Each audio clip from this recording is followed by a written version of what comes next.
L'entreprise doit comprendre qu'en face d'elle, il y a un consommateur.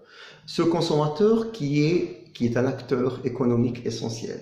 Ce consommateur-là, qui est en principe un acteur incontournable si on veut effectivement que notre économie, que l'économie marocaine soit fleurissante.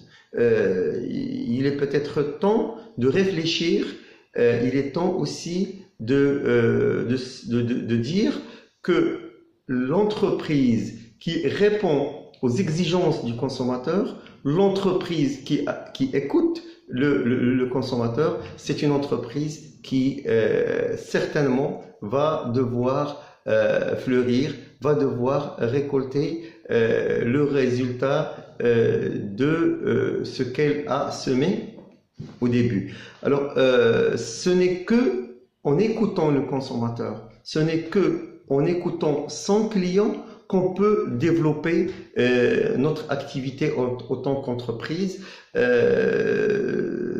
L'écoute du consommateur, c'est quelque chose de très important. Alors, ce que nous demandons effectivement aux entreprises, c'est d'écouter le consommateur, d'être justement son partenaire, ne pas considérer le consommateur comme le dernier maillon de la chaîne et qu'il est obligé de consommer ce que nous produisons avec le prix que nous voulons. Maintenant, je crois que cette idée est dépassée. Le consommateur devient de plus en plus averti, le consommateur devient de plus en plus exigeant, alors l'entreprise doit se conformer, doit répondre à ces exigences-là pour pouvoir exister et pour pouvoir perdurer dans l'avenir, et notamment pour pouvoir justement développer l'économie marocaine. Il faut croire aussi que le triptyque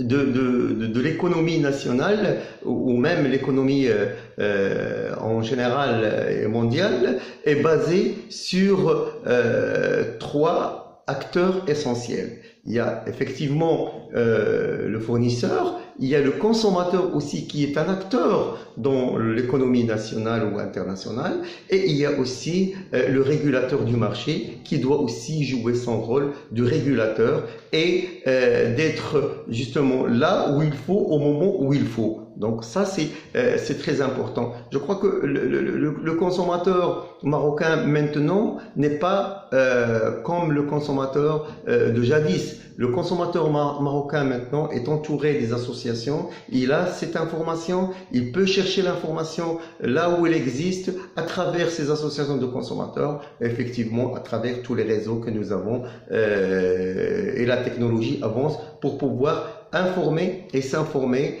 et disons être à l'actualité et savoir ce qui se passe dans le monde entier et à travers le monde entier.